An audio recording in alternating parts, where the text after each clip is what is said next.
नमस्ते, मी पायल.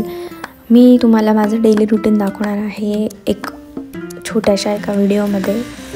मी पहिली उठले, माझी अंथरुणं वगैरे साफ केली. हा सकाळी बाहेरचा व्ह्यू होता. खूप छान सूर्य उगवलेला होता. ही माझी झाडं मी लावलेली होती आणि सकाळी मला माझा एक फ्रेंड दिसला होता. त्याला मी हाय हॅलो केलं.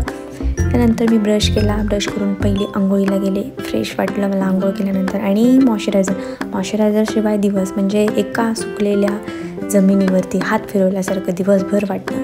त्यानंतर मग मम्मीने माझ्या गॅलरी साफ केली, स्वच्छ धुवून घेतलेली आहे फ्रेश वाटण्यासाठी. एकदम फ्रेश वातावरण झालं होतं घरामध्ये. त्यानंतर मी फरशी पुसून घेतली. फरशी पुसता गाणी म्हणली. ते झाल्यानंतर देवबाप्पाची मस्तपैकी पूजा केली. श्री स्वामी समर्थ, जय जय स्वामी समर्थ. त्यानंतर मम्मीला म्हटलं, मम्मी तुझ्यासाठी चहा ठेव. हा चहा काही माझा नाही आहे, मी चहा पित नाही. मम्मीला म्हटलं, मम्मी मला तुझा कप दे, मला शूट करायचं आहे. तिचा कप शूट केल्यानंतर तिला धुवून टाकला बरं. त्यानंतर लागले मी स्वयंपाकाला. मेथीची भाजी बनवली. मेथीची भाजी माझ्या मम्मीला आवडत नाही. मला तिने सांगितलं होतं की मला मेथीची भाजी नको आहे. म्हटलं ठीक आहे, तुला नंतर बटाट्याची चटणी करेल. सगळ्यात आधी मी गॅस वगैरे पुसून घेतला. मला स्वयंपाकाच्या आधी किचन स्वच्छ लागतं. त्यानंतर मी मेथीची भाजी केली. मेथीची भाजी करत असताना गाणी म्हणत एक एन्जॉयमेंट केली. त्यानंतर कणिक मळून घेतलं. कणिक मळताना हाताचा माझ्या अवस्था बेकार झाली होती हाताची.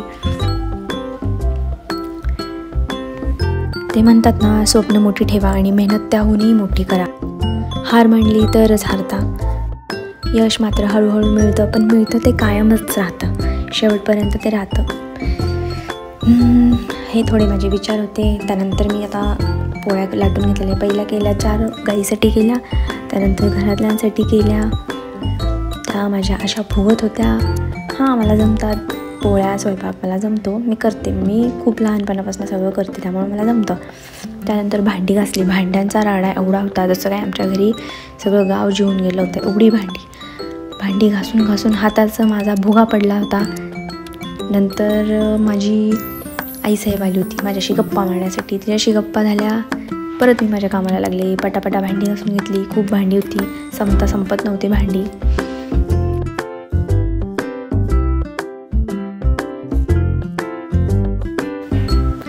माझं सगळं काम झालेलं होतं, त्यामुळे मी परत एकदा गॅस घासून घेतला.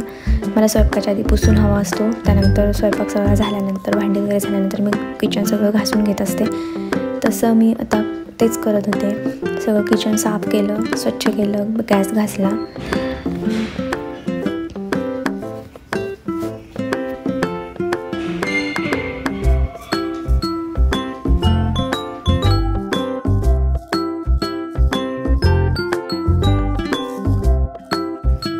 माझं काम उरकत झालेलं होतं. तेव्हाच मला अचानक आठवलं, माझ्या आईसाहेबांचा हुकूम होता. मला मेथीची भाजी नको आहे, मला दुसरं काहीतरी हवं आहे. त्यामुळे मी ठरवलं, चला बटाट्याची चटणी करूया. बटाट्याची चटणी करण्यासाठी मी बटाटे घेतले होते, ते चिरले आणि त्याची चटणी एकदम सिंपल सोप्या पद्धतीने. फक्त कढई घ्यायची, कढईत तेल, हळद, मीठ आणि कांदा मसाला टाकायचा आणि बटाटा टाकून फक्त वाफेवर चटणी शिजवायची, पाणी न टाकता. एक नंबर चटणी लागते. ही चटणी आमच्या घरात सगळ्यांची फेवरेट आहे. ही मला, माझ्या आईला खूप जास्त आवडते. तुम्ही पण ट्राय करून बघा. कधी मी भाजी एखादी सुचली नाही तर मी हीच चटणी करत असते. चपातीवर, भाकरीवरती खूप छान लागते. त्यामुळं मग मला एक सुचलं की हां, सगळं झालं आहे, आता कंटाळा पण आला आहे. शेवट आता भाजी काय म्हणून ही पटकन 5-10 मिनटामध्ये होती. ही मी केली.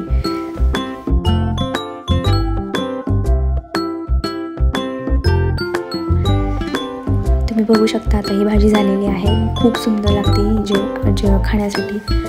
आमच्यामध्ये जेवताना एंटरटेनमेंट काहीतरी हवं असतं, म्हणून आमची मम्मी, आईसाहेब सिरियल बघत असतात रोज जेवताना. तर ह्या व्हिडिओमध्ये एवढंच. भेटूयात पुढच्या व्हिडिओमध्ये. बाय.